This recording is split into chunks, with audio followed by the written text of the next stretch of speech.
ओम अज्ञानतिमिरन्धस्य ज्ञानाञ्जनशलाखया चक्षुरुन्मिलितं येन तस्मै श्रीगुरुवे नमः। नमो ओम विष्णुपदाय कृष्णपृष्ठाय भूतले श्रीमते भक्तिवेदांत स्वामिन इति नामिने।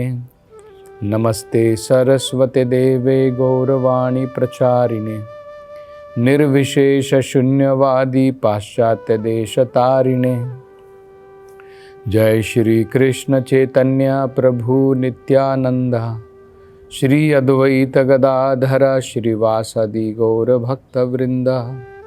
हरे कृष्णा कृष्ण कृष्णा हरे हरे, हरे राम राम राम हरे हरे।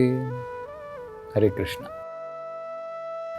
तो पिछली कथा में हम चर्चा कर रहे थे, नारद मुनि जी बता रहे हैं राजा पुरंजन किस प्रकार से एक दिन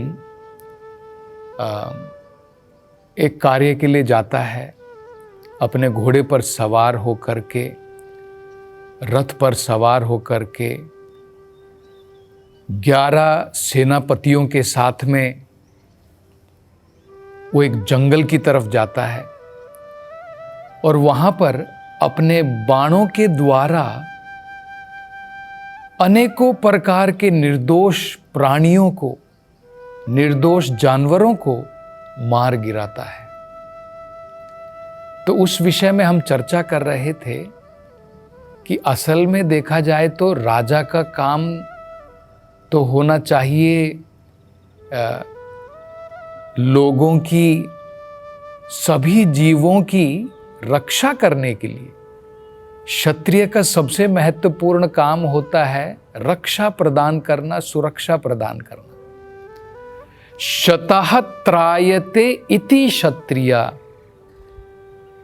जो लोगों को रक्षा प्रदान करता है उसे जो है क्षत्रिय कहा जाता है।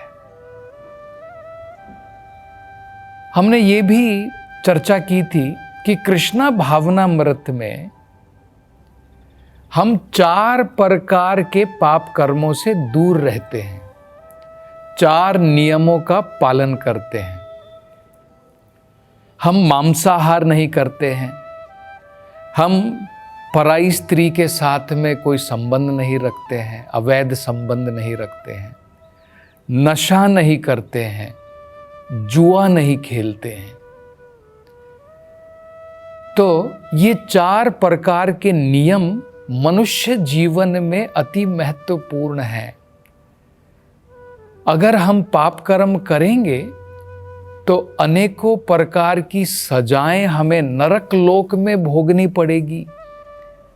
नरक लोक में अनेकों प्रकार की सजा, कष्ट भुगतेंगे, दुख प्राप्त करेंगे और अगला जीवन भी अनेकों प्रकार की निम्न योनियों में जन्म हमें लेना पड़ेगा। तो ये जो 4 नियम हम पालन करते हैं, इसका बड़ा ही साइंटिफिक कारण है, वैज्ञानिक कारण है इसका। ये भागवतम में बताए हैं कि खासकर कलयुग में ये 4 चीजें जो करता है वो अनेकों प्रकार के पाप कर्म में लगा रहता है। और अगर हम इन 4 चीजों से दूर रहेंगे, मांसाहार, अवैध संबंध, जुआ और नशा, इन 4 चीजों से अगर हम दूर रहेंगे, तब हम इन अनेकों प्रकार के कष्ट जो हम लोग भोग रहे हैं पाप कर्म के कारण, उनसे हम छुटकारा प्राप्त कर पाएंगे। तो भागवतम में बताया है कि एक बार क्या हुआ, महाराज परीक्षित जो हैं, जब उन्होंने देखा कि भगवान कृष्ण धरती से अपनी लीला समाप्त करके चले गए हैं, उस समय कलयुग ने प्रवेश करना प्रारंभ कर दिया था। जब तक भगवान कृष्ण थे, कलयुग का मतलब है एज ऑफ क्वेरल, जिसमें केवल अशांति है, उपद्रव है, लोग अनेकों प्रकार से आपस में लड़ते हैं, झगड़ते हैं। मतलब झगड़े का युग जिसे कह सकते हैं। तो जब तक भगवान कृष्ण थे तब तक कलयुग ने प्रवेश नहीं किया था, लेकिन भगवान कृष्ण के जाने के पश्चात कलयुग ने धीरे धीरे प्रवेश करना प्रारंभ किया। लेकिन उस समय महाराज परीक्षित का राज था। तो कलयुग ने सारे राज्य के अंदर में छान मारा, उसको कहीं पर भी जगह प्राप्त नहीं हुई। तो एक बार क्या हुआ, इस कलि पुरुष ने एक राजा का वेश धर लिया, एक राजा का वेश धारण किया। राजा का वेश धारण करने के बाद उसने अपने हाथ में गदा ली और उस गधे के द्वारा एक गाय और एक बैल, उन दोनों को मारना प्रारंभ किया। तो गाय को उसने इतना मारा, इतना पीटा कि गाय की आंखों से आंसू बह रहे हैं और किसी भी क्षण गाय जो है गिर सकती है। और इसने गाय को अपने बछड़े से दूर कर दिया है। ये गाय भूखी है, प्यासी है, और ना उसे वो भोजन दे रहा है, ना पीने के लिए पानी दे रहा है। और इसी प्रकार से जो बैल वहां पर खड़ा था, उसको भी उसने इतना मारा है कि उसके 3 पांव टूट चुके हैं। और ये गाय और बैल बिल्कुल सफेद है, खासकर वो जो बैल है हंस की भांति सफेद है। उसके 3 पांव टूट चुके हैं, 1 पांव पर खड़ा है और किसी भी समय वो पांव भी टूट सकता है। तो महाराज परीक्षित जो हैं वो अपने राज्य में भ्रमण कर रहे हैं घोड़े के ऊपर। वो देखना चाहते हैं कि मेरे राज्य में सब कुछ सही प्रकार से चल रहा है या नहीं, सभी प्राणियों की सुरक्षा है कि नहीं। यहां पर हम देख रहे हैं राजा पुरंजन, वो जंगल की तरफ जा रहा है, क्षत्रिय के लिए खूंखार जानवरों को मारने के लिए, केवल अपने कर्तव्य का पालन करने के लिए, क्योंकि उसे युद्ध करना होता है, उसके कारण उसे एक प्रकार की अनुमति प्राप्त है कि जंगल में जाकर के शेर, चीता, बाघ ऐसे खूंखार जानवरों का वो शिकार कर सकता है। केवल युद्ध विद्या में प्रवीणता प्राप्त करने के लिए, उनको मार के, निर्दोष जानवरों को मार के खाने के लिए नहीं।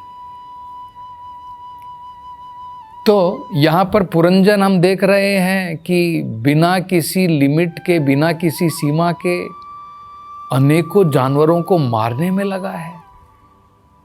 और परीक्षित महाराज हम देख रहे हैं वो कैसे राजा हैं, वो पूरे राज्य में भ्रमण कर रहे हैं ये देखने के लिए कि सभी प्राणी मेरे राज्य के अंदर में सुरक्षित है या नहीं। तो जब वो एक जगह पर आते हैं और वो देखते हैं कि ये कलि पुरुष, उसने राजा का वेश धारण किया है, तो राजा का वेश धारण किया है, अगर वो राजा है तो उसे सुरक्षा प्रदान करनी चाहिए। और यहां पर वो क्या कर रहा है, प्राणियों को क्षति पहुंचा रहा है, उनको चोट पहुंचा रहा है, मारने का प्रयास कर रहा है। तो तुरंत परीक्षित महाराज अपने घोड़े से उतरते हैं और इस व्यक्ति को ललकारते हैं अपनी तलवार बाहर निकाल करके। वो कहते हैं कि तुम कौन हो, तुमने राजा का वेश धारण किया है, क्षत्रियों का वेश धारण किया है, लेकिन तुम्हारे कर्म तो शूद्रों से भी कम है, कौन हो तुम? तुम क्या सोच रहे हो कि भगवान कृष्ण और अर्जुन के जाने के पश्चात तुम सोच रहे हो कि सारी जनता अब जो है उनकी कोई सुरक्षा नहीं है? लेकिन जब तक मैं परीक्षित, जो अर्जुन के ही वंश में आया हूं, जब तक मैं जीवित हूं, मेरे राज्य के अंदर में मेरी प्रजा सुरक्षित है। तो जैसे ही इस प्रकार से परीक्षित महाराज ने इस कली पुरुष को ललकारा, कली पुरुष जो है कांपने लगा डर के मारे। उसको पता चल गया कि अब तो मेरी मृत्यु निश्चित है, अब मेरा बचाव कोई नहीं कर सकता है। तो तुरंत उसने क्या किया, अपना जो उसने नकली राजा का वेश धारण किया था, तुरंत उसका त्याग कर दिया और परीक्षित महाराज के चरणों में गिर गया, क्षमा याचना की और कहा कि अब मैं आपकी शरण में हूं, तो मेरी भी सुरक्षा कीजिए। और देखिए, क्षत्रियों का धर्म यह होता है कि अगर कोई दुश्मन भी उनकी शरण ग्रहण कर ले तो उसकी भी सुरक्षा है। तो फिर परीक्षित महाराज ने उसको मारा नहीं। परीक्षित महाराज ने कहा कि तुम्हें चिंता की जरूरत नहीं है, तुम्हें मैं मारूंगा नहीं, लेकिन देश निकाला। तुम मेरे राज्य में कहीं पर भी नहीं रह सकते हो, क्योंकि तुम जिस प्रकार के घोर पाप कर्म कर रहे हो, ये मेरे राज्य में संभव नहीं है। तुम मेरे राज्य से बाहर निकल जाओ। तो उन्होंने कहा, महाराज परीक्षित, आपका राज्य तो सारी पृथ्वी के ऊपर है, मैं जहां पर भी जाऊंगा वहां पर आप ही नजर आएंगे मुझे, क्योंकि सारी पृथ्वी के ऊपर आपका ही राज्य है और मैं भी आपका ही, मैं आपकी शरण में हूं, मैं भी आपकी प्रजा हूं, मैंने पूर्ण रूप से आपकी शरण ग्रहण कर ली है, तो मुझे भी तो कोई स्थान प्रदान कीजिए। तब परीक्षित महाराज ने कहा कि ठीक है, तुम 4 जगहों पर रह सकते हो। कली पुरुष है वो। तो परीक्षित महाराज जो है वो कहते हैं 4 जगह पर तुम निवास कर सकते हो। द्यूतम, पानम, स्त्रिया सूना, तत्र पापम चतुर्विधाम। जहां पर भी ये 4 प्रकार के पाप कर्म होते हैं, तुम वहां पर निवास कर सकते हो। कौन सा स्थान दिया परीक्षित महाराज ने कली पुरुष को? द्यूतम। द्यूतम का मतलब होता है जहां पर भी लोग जुआ खेलते हैं, गैम्बलिंग करते हैं, वहां पर कलयुग रह सकता है, वहां पर कली पुरुष रह सकता है। पानम, जहां पर भी लोग मदिरा का पान करते हैं, वहां पर भी कलयुग जो है निवास करता है। स्त्रिया, जहां पर भी लोग अवैध संबंध बनाते हैं पराई स्त्रियों के साथ में, इलिसिट कनेक्शन, वहां पर भी जो है कलयुग निवास करता है। और चौथा सूना, जहां पर भी जानवरों को मारा जाता है, कसाई खाना, उस प्रकार के स्थान पर भी कली पुरुष जो है निवास कर सकता है। और वो क्या कह रहे हैं, देखिए, तत्र पापम चतुर्विधम। ये जो 4 प्रकार के पाप कर्म हैं, इन 4 जगहों पर तुम निवास कर सकते हो। तब क्या किया? कली पुरुष ने सारा स्थान ढूंढ लिया, सभी जगह पर गया, लेकिन उसे कोई जगह नजर नहीं आई जहां पर ये 4 पाप कर्म होते हों। परीक्षित महाराज के राज्य में उसे कोई स्थान नहीं मिला जहां पर जुआ खेला जाता हो, जहां पर लोग शराब पीते हों, जहां पर लोग प्रोस्टिट्यूशन करते हो, पराई स्त्री के साथ में अवैध संबंध रखते हो या फिर मांसाहार करते हो, तो कली पुरुष जो है प्रवेश नहीं कर पाया। फिर भी मतलब क्या है, देखिए, अगर हम चाहते हैं कि हम सतयुग में रहें और कली पुरुष हमारे जीवन में प्रवेश ना करे, क्योंकि कली पुरुष रहेगा तो शांति नहीं रहेगी, सब कुछ अशांत रहेगा। सतयुग का मतलब है सब कुछ संतुष्टि, शांत, प्रसन्नता, आनंद है।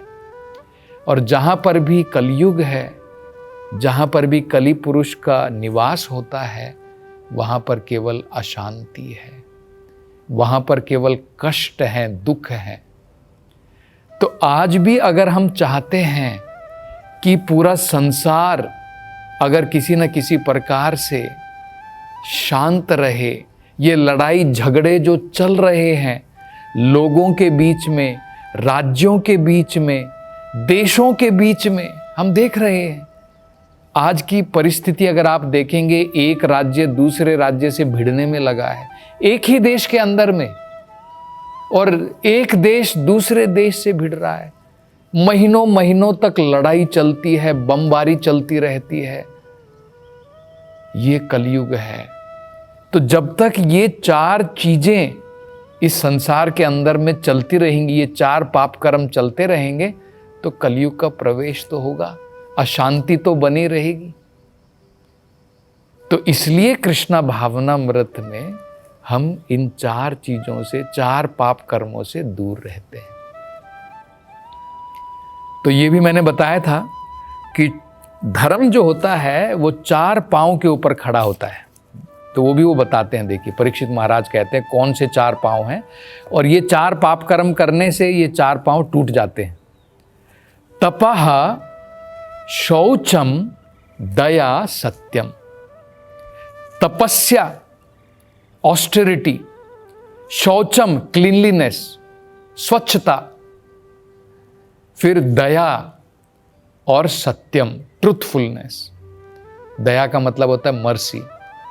ये जब चार चीजें होती हैं, तपस्या अगर समाज में है, लोग क्लीन है मन से और अंदर से और बाहर से, और लोग दयालु हैं और लोग सत्य का पालन कर रहे हैं, तो धर्म बना रहेगा, अन्यथा अधर्म रहेगा। तो अब आगे की चर्चा हम अगली कथा में करेंगे। हरे कृष्ण। भगवान श्री कृष्ण के पवित्र धाम वृंदावन में एक भव्य मंदिर नई ऊंचाइयों को छू रहा है। वृंदावन चंद्रोदय मंदिर, जिसकी ऊंचाई 700 फीट होगी। इसमें होंगे शिखर, आलीशान मंडप, अन्नदान हॉल और कृष्ण लीला थीम पार्क। ये अभूतपूर्व परियोजना दुनिया भर में भारत की महान संस्कृति को प्रस्तुत करेगा। हम आप सबको ये सहर्ष सूचित करते हैं कि इसके प्रथम चरण का उद्घाटन शीघ्र ही होने वाला है। हम आपको भगवान श्री कृष्ण के मंदिर निर्माण में अपना सहयोग देने के इस अभूतपूर्व अवसर में भाग लेने के लिए आमंत्रित करते हैं। दान के लिए अभी संपर्क करें 7725977260 8585850033।